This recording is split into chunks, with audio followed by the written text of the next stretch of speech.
এদিকে নিট ইস্যুতে যখন প্রতিবাদ আন্দোলন হচ্ছে কলকাতায়, তখন প্রধানমন্ত্রী নরেন্দ্র মোদীকে নিয়ে কুরুচিকর ছবি প্রদর্শনের অভিযোগ অভিনেতা শ্রীলেখা মিত্রর বিরুদ্ধে। এবং ইতিমধ্যে যা খবর পাওয়া যাচ্ছে, একাধিক থানায় অভিযোগ দায়ের করা হয়েছে বিজেপির দিক থেকে। বিস্তারিত জানাবেন আমাদের প্রতিনিধি সুজয় সঙ্গে রয়েছেন। সুজয়, এখনো পর্যন্ত কি কি আপডেট রয়েছে? মূলত কোথায় কোথায় অভিযোগ দায়ের হলো শ্রীলেখা মিত্রর বিরুদ্ধে? পাল্টা শ্রীলেখার দিক থেকে কি পদক্ষেপ নেওয়া হচ্ছে? দেখো, বিজেপি নেত্রী কেয়া ঘোষ ইতিমধ্যেই আনন্দপুর থানায় অভিযোগ দায়ের করেছেন। তার কারণ দেশের প্রধানমন্ত্রীর কার্টুন এবং সেই কার্টুনকে যেভাবে দেখানো হয়েছে তা দেশের প্রধানমন্ত্রীর পক্ষে অসম্মানজনক।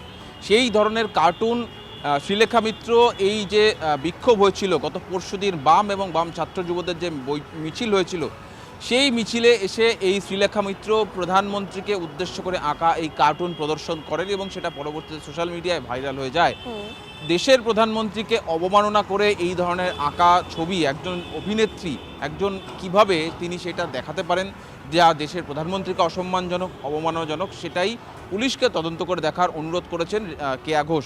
ইতিমধ্যেই কেয়া ঘোষের তরফ থেকে আনন্দপুর থানায় অভিযোগ দায়ের করা হয়েছে এবং কোন কোন ধারায় পুলিশ মামলা রুজু করতে পারে, আইন কি রয়েছে এক্ষেত্রে, সেই আইনের যে বিধান সেটাও উল্লেখ করে কেয়া ঘোষ তার চিঠি দিয়েছেন এবং তার চিঠিকে প্রাথমিক এনকোয়ারির পর্যায়ে রাখা হয়েছে পুলিশের তরফ থেকে। পরবর্তীতে মামলা রুজু হতে পারে এই অভিনেত্রীর বিরুদ্ধে।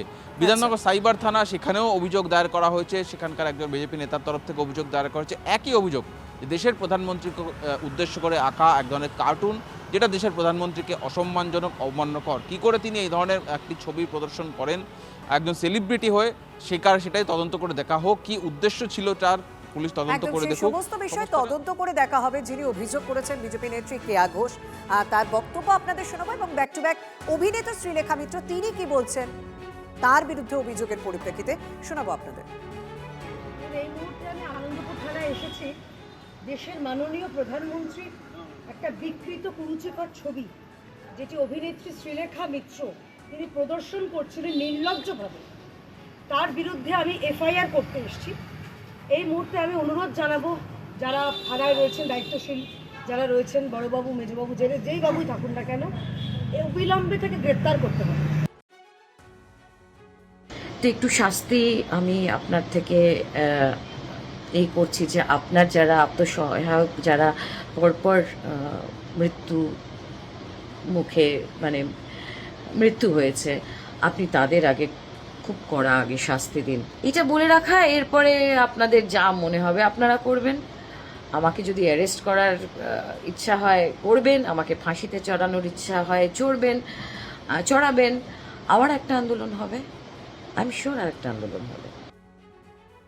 আমাদের সঙ্গে রয়েছে প্রতিনিধি সুজয়। সুজয়, আমরা কেয়া ঘোষের বক্তব্য শোনালাম, অভিনেতা শ্রীলেখা মিত্রর কথা শোনালাম। তিনি পাল্টা বলছে কিনা, ঠিক আছে গ্রেপ্তার করা হলে গ্রেপ্তার করা হোক, কিন্তু তার বিরুদ্ধে যে অভিযোগগুলো হয়েছে বিধাননগর সাইবার ক্রাইম থানায় বলো, যে ধারায় অভিযোগগুলো হয়েছে, সেক্ষেত্রে শাস্তি হিসেবে কি হতে পারে? আমি তোমার কাছে যাব সুজয়, তবে এই মুহূর্তে বাম নেতা শতরূপ ঘোষের রিয়াকশন আসছে, আমরা শোনাবো। স্মাগলাররা ঢুকছে ভারতের ইন্টারন্যাশনাল বর্ডারকে ব্যবহার করে, যারা স্মাগলিং র্যাকেট পরিচালিত করত। আপনারা দেখলেন কদিন আগে সুকান্ত মজুমদারেরা, একজন কেন্দ্রীয় মন্ত্রী, তিনি যাকে গিয়ে বলে এসছেন যে বাবা দশরথ, তুমি এখান থেকে যত পারছো স্মাগলিং করছো করো ভাইপোর হয়ে, কদিন পরে তোমার ব্যবস্থা হবে। সেই স্মাগলারকে, ইন্টারন্যাশনাল স্মাগলারকে ভারতের পার্লামেন্টে ঢোকানোর ব্যবস্থা করে দিচ্ছেন শ্রমিক ভট্টাচার্য।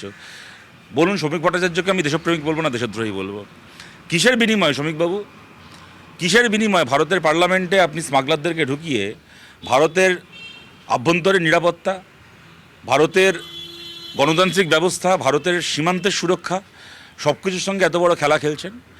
ভারতের মানুষ তো, পশ্চিমবাংলার মানুষ তো আপনাদেরকে জিতিয়েছে, আপনাদেরকে ক্ষমতা দিয়েছে। তারপরও তৃণমূল কংগ্রেসের হাজার হাজার কোটি টাকা কামানো চোরগুলোকে পার্লামেন্টে যাওয়ার ব্যবস্থা করে দিচ্ছেন। কিসের বিনিময়ে? কেন টাকা পয়সার গল্প নেই তো এর পেছনে? ভারতে হাজার হাজার কোটি টাকার চুরি যারা করেছে, তাদের কাছ থেকে যদি টাকা পয়সা নিয়ে তাদেরকে পার্লামেন্টে ঢোকানোর ব্যবস্থা করা হয়ে থাকে, তাহলে যিনি এটা করছেন তাকে আমি দেশপ্রেমিক বলবো নাকি দেশদ্রোহী বলবো?